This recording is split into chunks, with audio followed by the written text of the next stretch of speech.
Um, but he was funny. So the band that I think of that's funny is.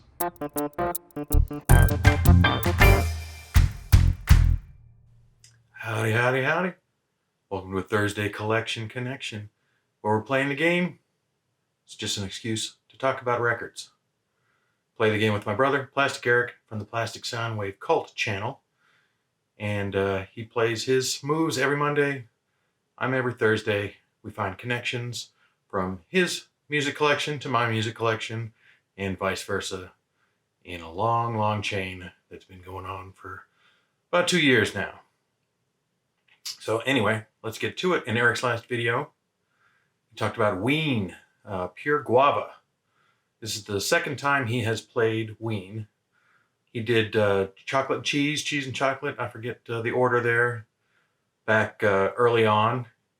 And I made, I have to say, the excellent connection that Dean and Gene Ween borrowed the convention of changing their name to the band name from the Ramones. And so I connected Ween to the Ramones with that connection. I don't have anything nearly as good this time out. But I will say that I think I liked the album a lot more than I did Chocolate and Cheese. Which is not to say I hated the one, but I found this very listenable. And the only thing from this album, I guess I knew Push the Little Daisies, which has all the hallmarks of a novelty song, really. And the sort of the processed vocals are probably the thing that ultimately is the barrier between straight pure enjoyment and just that little nagging bit. But the songs themselves and the variety of songs I thought was very engaging, very interesting.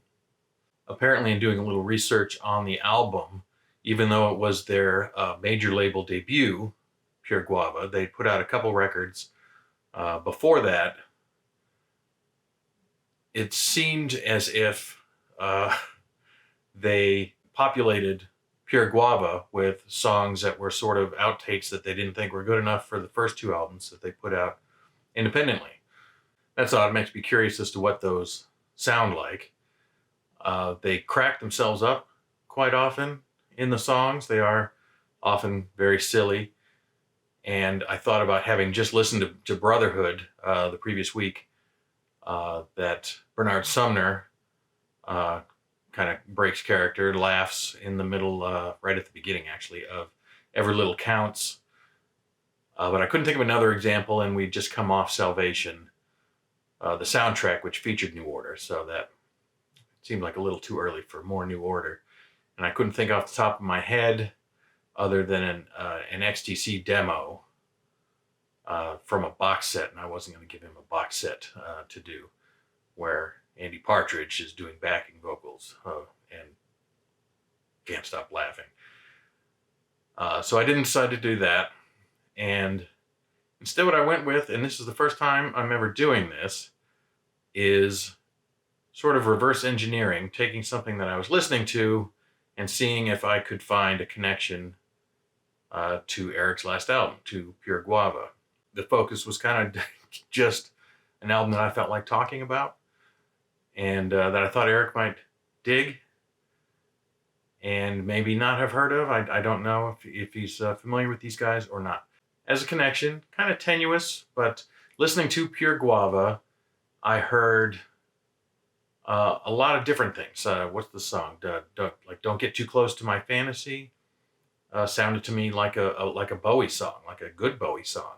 A lot of the transitions between songs, especially going into fairly elementary sounding drum machines, was very, very They Might Be Giants. And I think actually Ween was may have been his connection off of They Might Be Giants when he played Ween last time.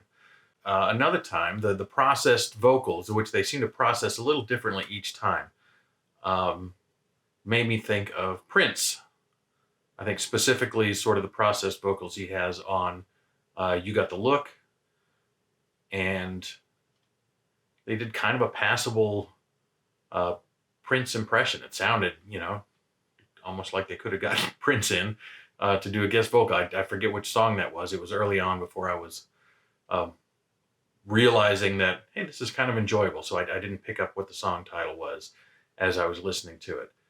Um, but yeah, so I heard Prince. And then as I was listening to my choice, right in the opening track, there's a guitar that sounds very Prince. It does sound Prince. It sounds like Kiss, kind of specifically to me. And tonally, it sounds very Kiss, and then it sounds very Prince in the sort of the fact that it's just doing a very rhythmic riff, kind of going, it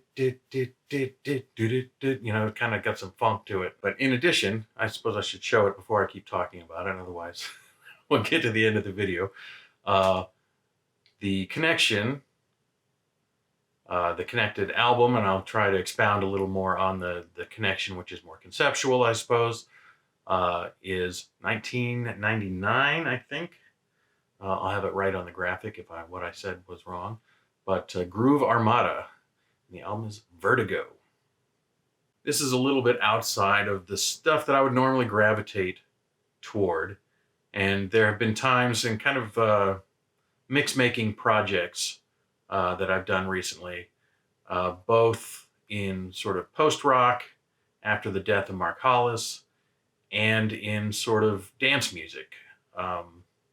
Things that I missed in the last couple of years. I've gone back and looked for albums that fell through the cracks for me personally. And I was never big. I know Eric has some sort of the big beat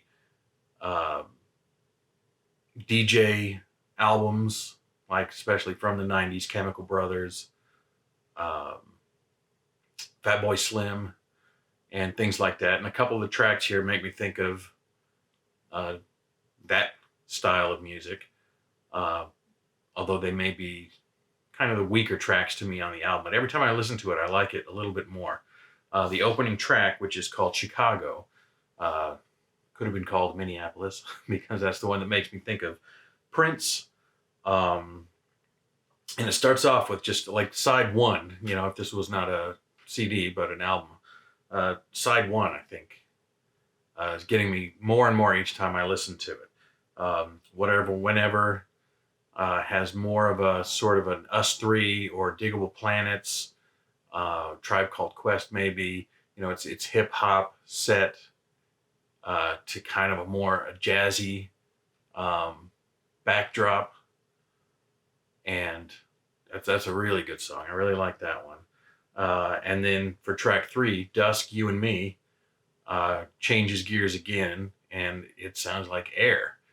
And it is a mostly instrumental track that gives, in my opinion, La Femme d'Argent, which Eric knows and loves, and he heard that from me first. Airs from Moon Safari gives that song a run for its money, I think.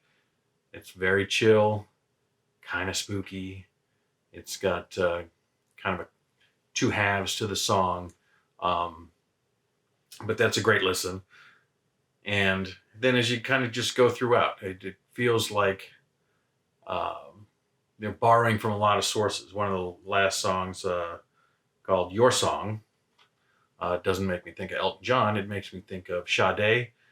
Some of these are built like the DJ tracks from the 90s around sort of a vocal sample loop that just kind of repeats. And maybe the one song that one might be maybe the most familiar with is I See You Baby. I don't know why I feel like I've heard that song before. But it's basically just a loop of I See You Baby, shaking that ass, shaking that ass.